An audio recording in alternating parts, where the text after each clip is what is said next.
सुप्रभात। विज्ञान की इस कक्षा में आपका फिर से स्वागत है।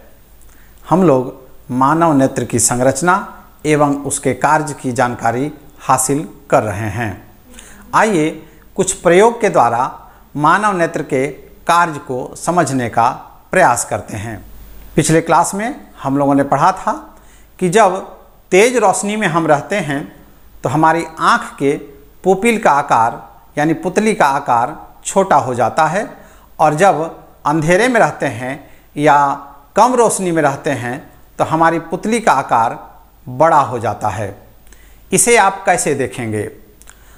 आप अपने मित्र के साथ इस कार्य को कर सकते हैं। आप अपने मित्र को कहें कि मेरी आँख में टॉर्च से रोशनी डालें।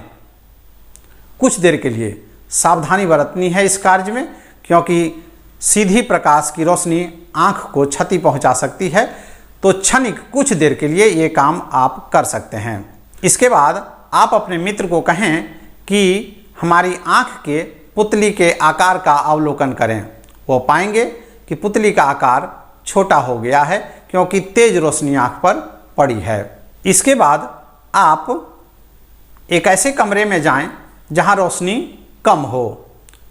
आप अपने मित्र को कहें कि मेरी आँख की पुतली का अवलोकन करें। वो पाएंगे कि पुतली का आकार धीरे धीरे बड़ा हो रहा है। इस तरह एक प्रयोग के द्वारा आप देख सकते हैं कि किस प्रकार हमारी आँख की पुतली का आकार छोटा और बड़ा होता है। जैसा कि मैंने इस चित्र में भी दिखाया है कि जब अंधेरे में आप रहेंगे तो पुतली का आकार बड़ा होगा, जब आप ब्राइट लाइट में रहेंगे तो पुतली का आकार छोटा हो जाता है।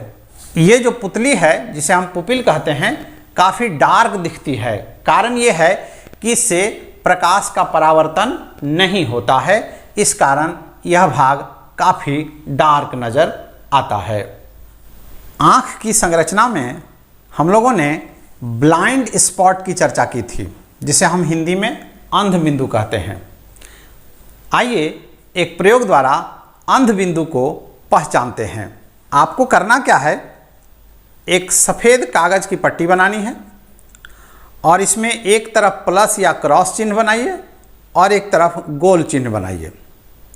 ध्यान रहे गोल चिन्ह दाईं ओर होनी चाहिए और दोनों के बीच में 6 से 8 सेंटीमीटर की दूरी होनी चाहिए।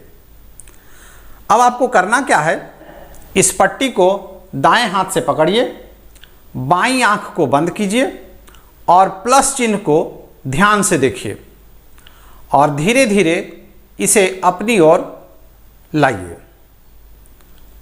एक समय ऐसा आएगा कि आपको गोल चिन्ह नज़र नहीं आएगा।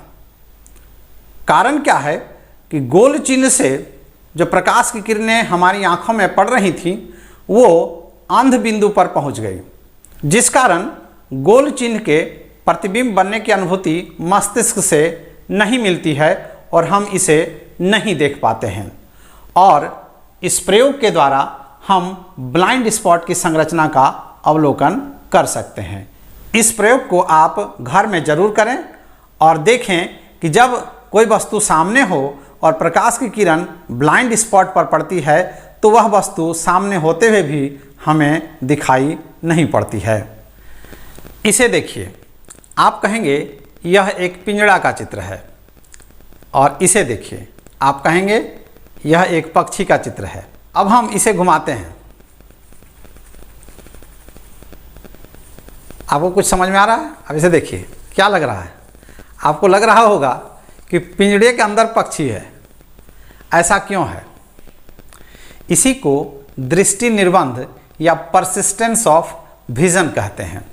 होता यह है कि जब हम किसी वस्तु को देख रहे होते हैं तो वस्तु के हट जाने के बाद भी कुछ क्षण तक उसका प्रतिबिंब हमारी आंखों में बना रहता है।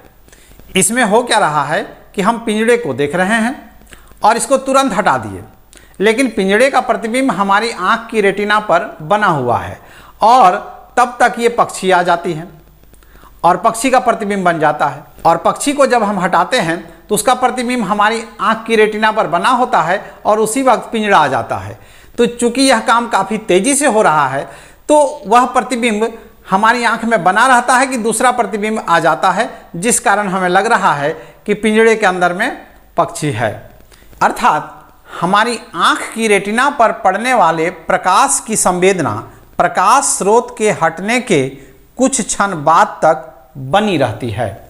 इस घटना को परसिस्टेंस ऑफ विजन या दृष्टि निर्बंध कहते हैं।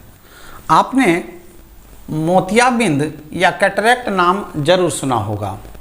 यह क्या होता है? यह आँख का एक रोग है जिसमें होता क्या है कि आई लेंस जो होता है इसकी ट्रांसपेरेंसी कम हो जाती है, यानी इसकी पारदर्शिता कम हो जाती है, जिस कारण से हमें कोई वस्तु धुंधला नजर आता है। इस तरह लेंस का धुंधला हो जाना, इसकी ट्रांसपेरेंसी कम हो जाना मोतियाबिंद या कैटरेक्ट कहलाता है। इसका कारण क्या है कि सूर्य से जो पराबैंगनी किरणें अल्ट्रावायलेट रेज आती हैं, यदि आंख पर पड़ती हैं तो माना जाता है इस कारण से मोतियाबिंद होता है। लेकिन ये जरूरी नहीं है कि यही एक कारण मोतियाबिंद होने का है। इसके और भी कई कारण हो सकते हैं। इसका इलाज शल्य चिकित्सा है, यानी सर्जरी के द्वारा ही इसे ठीक किया जाता है। सामान्य रूप से यह बीमारी वृद्धावस्था में किसी किसी को होती है, लेकिन आजकल तो किसी को भी यह बीमारी देखने को मिल जाती है। अतः हमें अपने आँख की देखभाल और आँख की सुरक्षा का ख्याल जरूर रखना चाहिए। आइए देखते हैं हम अपनी आँख की देखभाल किस प्रकार करेंगे। नेत्रों की देखभाल। स्वच्छ जल से नेत्रों को दिन में कम से कम 2 बार अवश्य धोना चाहिए। पढ़ते समय पुस्तक को 25 सेंटीमीटर के आसपास रखनी चाहिए। उससे कम दूरी पर पुस्तक को नहीं रखनी चाहिए, क्योंकि कम दूरी रहने के कारण सिलियरी मसल्स को बहुत अधिक स्ट्रेच होना पड़ता है और आँखें बहुत जल्द थक जाती हैं। बहुत अधिक या कम प्रकाश में पढ़ाई नहीं करनी चाहिए। सूर्य या शक्तिशाली प्रकाश स्रोत को कभी सीधे नहीं देखनी चाहिए। नेत्रों को कभी भी रगड़ना नहीं चाहिए। यदि नेत्र में कुछ कण चला गया हो तो स्वच्छ जल से नेत्र को धोना चाहिए। टीवी देखते समय या कंप्यूटर पर कार्य करते समय कमरे का बल्ब जला हुआ होना चाहिए। इस प्रकार हम अपने नेत्र की देखभाल कर सकते हैं। साथ ही ज़रूरत पड़ने पर समय समय पर हमें अपने नेत्र का जांच डॉक्टर से अवश्य कराना चाहिए। उम्मीद है आज की कक्षा में जिन बातों की चर्चा की गई वह आपको समझ में आ गई होगी। बहुत बहुत धन्यवाद।